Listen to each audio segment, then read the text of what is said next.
Alright, listen up everyone. They've announced that the technical regulations are changing for next season.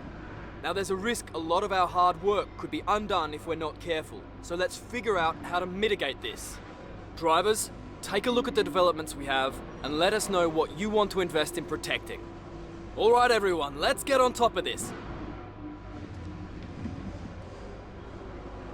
We had a major issue on the production line earlier this week, so the entire development package for this weekend has failed. Check your workstation for the details. Is this guy serious? Major technical regulation change, and also every single one of our upgrades failed coming into this round. I don't know what to say, especially for the power upgrade. That was a must. That part needed to go on the car. It's literally like a log jam. Without getting that minor upgrade on the car, we can't do the final 4 upgrades that we need to get ourselves in amongst the challenging pack. Welcome guys to episode number 54 of the F1 2018 Career Mode Championship. This is the Italian Grand Prix. Man, I gotta tell you, that's a real setback. Not only missing out on some rear downforce, which could have meant we could play around with the aero and run less of it. We don't get the engine power upgrade, and at Monza, we really needed that. So, I don't know what we're going to do now. We have 1, 2, 3, 4, 5, 6, 7, 8 races to go. And with that setback, we really can't afford to lose any more points in the championship. I know in the last episode you guys were saying I'm being a bit too unrealistic, expecting things to happen, but some things haven't gone our way, with Renault not being as fast, and now us not getting the upgrades and the technical regulations. It's not looking good, is it? The pit lane will be open shortly, which means it's nearly time for qualifying for the Italian Grand Prix here in Monza. So here we are for qualifying then. As you'd expect, qualifying 1. I didn't need to put too much effort into it. It was a bit of a breeze. This car at the top end of the speed spectrum is pretty darn slippery in a straight line. It's just that initial acceleration which kind of catches us out. It wasn't too much of an issue though when we progress through to qualifying 2. This is a pretty strong track for me. I really have the finer details nailed down to a T, so if there's any circuit that I'm going to do well at, it's going to be this one. So hopefully we can overcome the deficiencies that this car somewhat still has.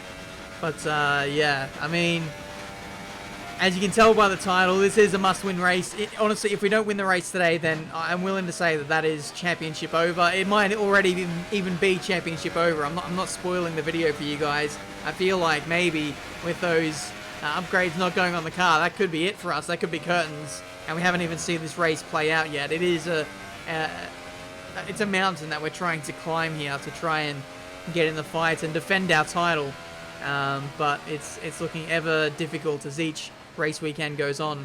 Q2 was a bit of a fail there. I tried to do 2 laps. We just ran out of fuel at the death there, so unfortunately I have to go out again, use my final set of super soft tyres so I can get myself through to Q3. If I do so, we'll get 1 free set of super soft tyres for that final part of qualifying, and we won't lose out all too much, so I thought I'd just risk it for the chocolate biscuit. Sitting in P11 at the moment, so I mean, I do have the choice to sit back, relax, and take a free set of tyres for the race, a fresh set of tyres, but I'd rather be close to the Salvers, if anything, and we're going to secure our position into the next session. We do more than that, and it looked like we're almost going to challenge for pole here, so pace is looking pretty good, it seems, in this Italian Grand Prix, just 2/10 shy of Charles Leclerc, and I don't know, with that time, like, you'd have to say that with the upgrades we would have got on the car, could make us the fastest car potentially, but this could be a bit of an anomaly. Like I said, I'm really strong at this circuit, and I might be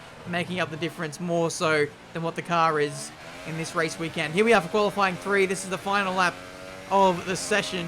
I fueled the car up for 2 laps, so we're going to go for a bit of a blast and see what we can do. We did a 17.6 on the previous lap, so that's only 1/10 shy of what we were doing in Q2. That's a big corner cut into that middle sector chicane. You can't get away with that much of a cut on Xbox. I feel like the track limits are actually different from platform to platform, but it kind of balances itself out because there are a lot of corners on PC which are actually more strict for corner cutting than Xbox. It's just that on that occasion we found that one that's not so strict. But anyway, it's been a good lap so far. I think we're up by nearly a second now as we come to the final corner. Parabolica, nice run through here, 5th gear. Try and rotate the car as much as I can using 9 ballast. So a very aggressive setup to try and get myself in the battle with the Sauers. Is this pole position? I don't think it is. Nice job. It's not. It's 3rd place. So that puts us on the 2nd row of the grid. The Sauers lock out the front row for potentially the first time this season. I'm not too sure. We don't really make Q3 all too much, and now we finally have a realistic grid for the start of a career mode race. It's normally the case of Mercedes and Ferrari locking out the front 2 rows, and the Sauers starting nearer towards the back end of the top 10 with us on the fringes, but not today. We're going to see what the Sauers can do right from the front of the field. Maybe not the best strategy. Maybe I would have been better off qualifying like 11th how I was in Q2 and then letting the Sauers deal with the traffic. That might have been a better opportunity for me, but I just wanted to make sure I was at the front so I can have a straight up battle with the Sauers and really take the fight to them for this race, and who knows, maybe long term for the championship if we do come out on top. But that's much easier said than done. It's time for the race now. For the Italian Grand Prix, we're going to have the slipstream of the Sauers ahead. So hopefully we can cling onto them like a baby koala on its mother and soar to, I don't know what I'm trying to say, the eucalyptus leaves, the success, whatever you want to get. That's what we're going to try and do. Anyway, get on with the race. Shut me up because I really need to stop talking. Let's go. The Italians love their cars and they love their racing. And of course, they love it here at Monza. Home race for Ferrari, of course, who've had 18 wins here since 1950. But you know, there's not been so much luck for the locals in the cockpit recently. The last Italian driver to win this race was back in 1966. So what now? I think it's time to make some more history here today. Anthony Davidson is here once again for today's Grand Prix. Now I want to ask you about Nico Hülkenberg. They need 3rd or better to ensure they stay in contention for the championship. Outside of that, well, their fate is no longer in their hands. The key now will be to keep in the right mindset. We've seen time and again that things go wrong if you just try and do the minimum. Not necessarily because of the pressure, but because it's different to your usual approach. They'll need to avoid that and stay focused today. I don't know if that's a glitch or the fact that the championship really is that dire. Maybe Hülkenberg is behind me. I thought he was in front of me in the championship. It doesn't make sense that he's now on the brink of not being in with a chance of winning. That seems odd to me because I'm pretty sure I did the calculations before this race. But anyway, here we are for the Italian Grand Prix, sitting 3rd place on the grid. We're going to be going to the supers, to the softs, running the 2 softer compounds in this race. If I remember correctly, the AI normally go for the supers to the mediums, and we might be able to get some kind of advantage there. 5 red lights, and away we go for this Italian Grand Prix. Not a great start. It just seems to be the case with the AI at this point in the career mode. The initial acceleration with our engine really not looking after us here. But as we run into turn 1, we do a bit of a dive there, but a bit of a bump and run, it must be said, on Nico Hülkenberg. We're getting to a very desperate stage in our championship now. Maybe a little bit too eager, maybe like I was in SRL at turn 1 at Monza. But anyway, we get the position, we hold on to 3rd place, and now we can set after those 2 Sauers. Ericsson making moves on his teammate initially. These guys in a bit of an inter-team battle, it seems. A bit of civil war. We love to see a bit of that between the teammates, especially when they're at the front of the grid. They're still side by side here and having to be very courteous to each other. Finally, Leclerc leaves the door open and lets Marcus go through to lead the Grand Prix on this first lap of the Italian Grand Prix. Probably better to be in 2nd place, to be honest. The slipstream is so damn strong around this circuit. You can easily just slingshot past someone on that start-finish straight, especially once DRS comes into it. So that'll be something to watch out for. We've got Nico Hülkenberg again coming back at us on the run into Parabolica, still side by side for the Sauber teammates. And now it looks like Leclerc gets the edge, and he takes the lead of the Grand Prix once again. I expect this to be a recurring theme right throughout the entirety of this Grand Prix. We could have an opportunity to go into the lead here. It's 3 wide down the start-finish straight, and we take the lead briefly before the Saubers show just what they're capable of. Last of the late breakers, mind you. Round the outside of both those guys we go, and that is us into the lead for only 2 seconds. Again. What? I thought I had these guys twice. But no, they've ratted me out here, it seems. The Salvas must have worked on their brakes. That was something I didn't do when I was on board with those guys. The amount of just how late they could brake was ridiculous into turn 1. So that's something we might need to work on in future episodes. But here we go again, around the outside of Marcus Ericsson. I can't afford to be tangled up with this guy too much. I don't want Leclerc to get away. That's the last thing I need in this championship. You can see he's got a bit of a lead. It looks like 2 or 3 seconds at this stage. Hopefully we can claw that back, but it's not looking good. Early doors in this Grand Prix. I battled with Ericsson too much, allowed Leclerc to get away, and now it looks like I just don't genuinely have the pace than what I did in qualifying. That must have just been a one-lap wonder for us, because at the moment we're just going backwards. We're just getting overtaken. Not getting great exits of corners. I mean, I feel like I'm driving decent enough, but the straight line speed initially isn't quite there. Around the outside we go on Nico Hulkenberg. We go back into P3. Again, Hulkenberg, an AI car, like, outbrakes us into turn 1. That was something I was definitely noticing, at least in qualifying. I felt like the brakes were a bit weak. The car was so fast in a straight line, but the brakes just weren't quite up to speed.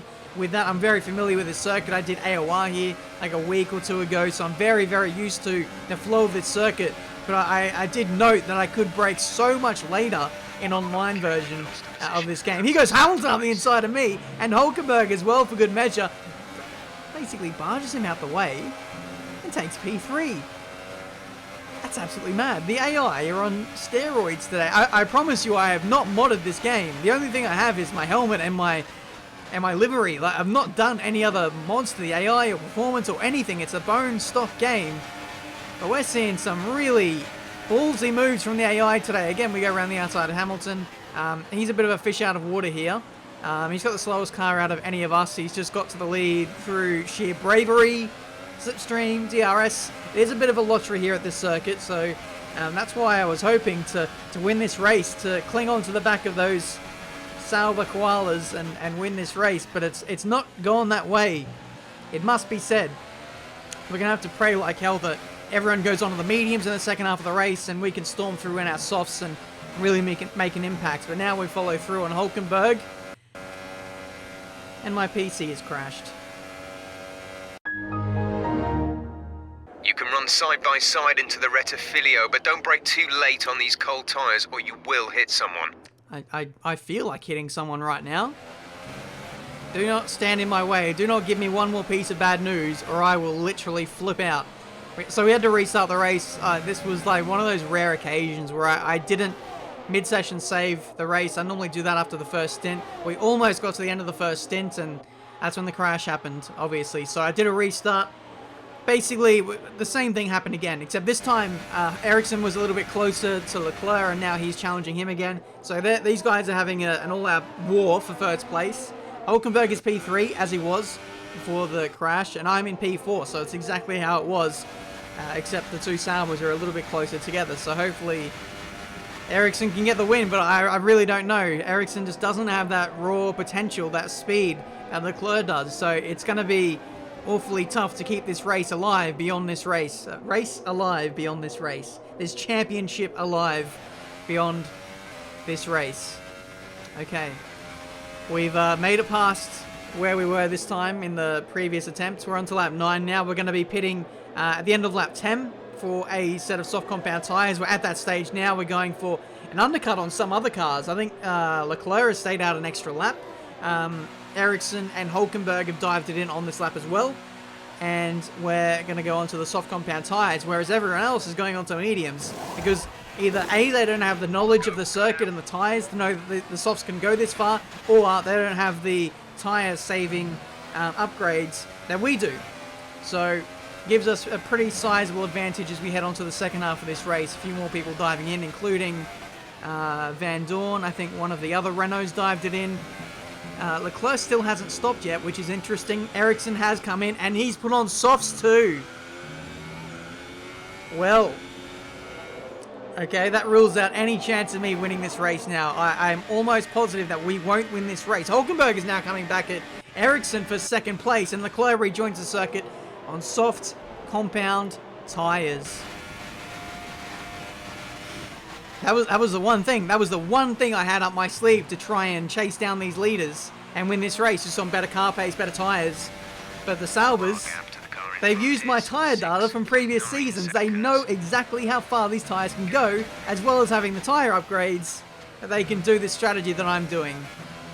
I really have created a monster, it must be said. Like, I really wish I didn't go so ham at the second half of Season 2. We wouldn't have this problem. We really wouldn't. But this is the... I wanted a challenge, and now I've got one. So I can't really complain, can I? It's lap 20 now. We're settling into P4. The top 3 are out of reach.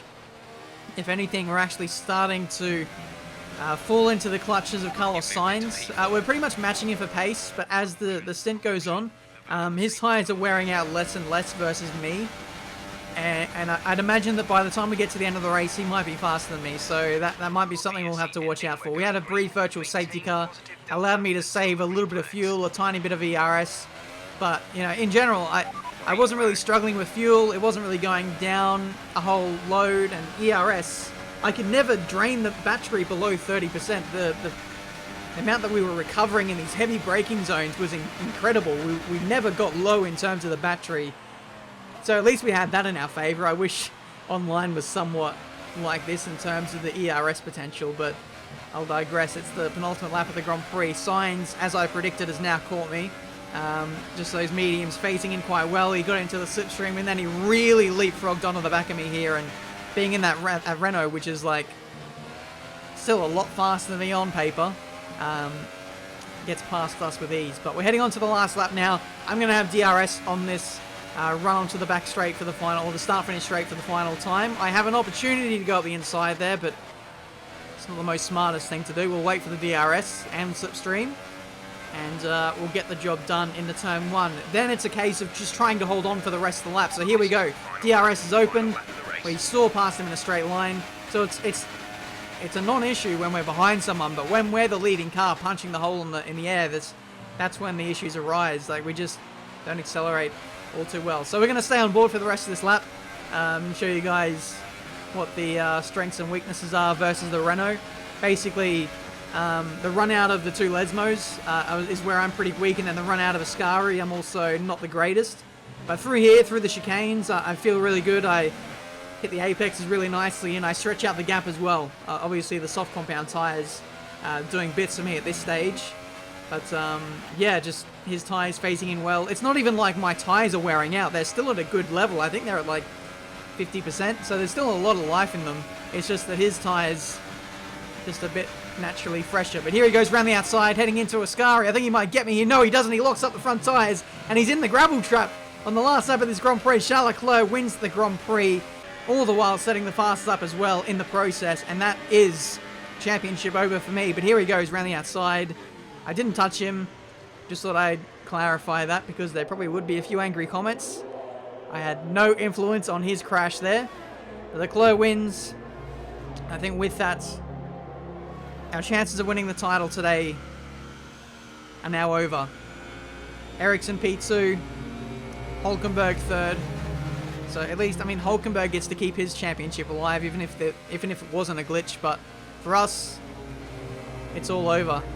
I was hoping that this was going to be the greatest comeback of all time, but gonna have to wait for another season.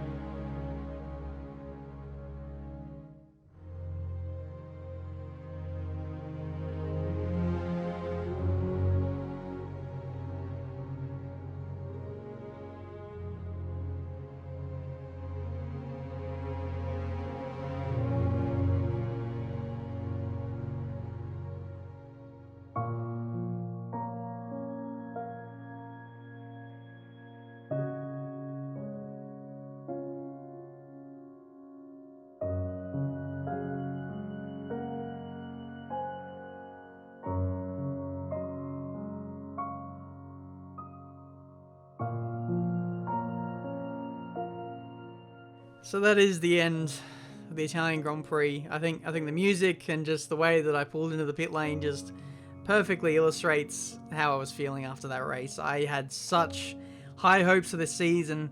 I thought that I could reel it in, get a huge snowball of upgrades and pace, and with some external factors maybe helping with the Renaults, I might have been able to close in and pull off the greatest comeback in history, but that's not the case.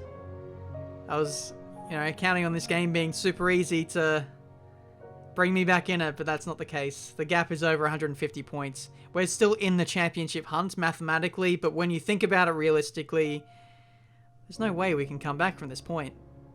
Leclerc needs to DNF just about every race, and we need to win every single one, and I just don't think we're in a position to do that even from the next race. So that is championship over. Thanks for watching. I'll see you next time. Amazing performance out there. You must be really happy. Get in the bin. Well, thanks anyway. That's a great result. You did really well. I don't think we can have any complaints with that performance.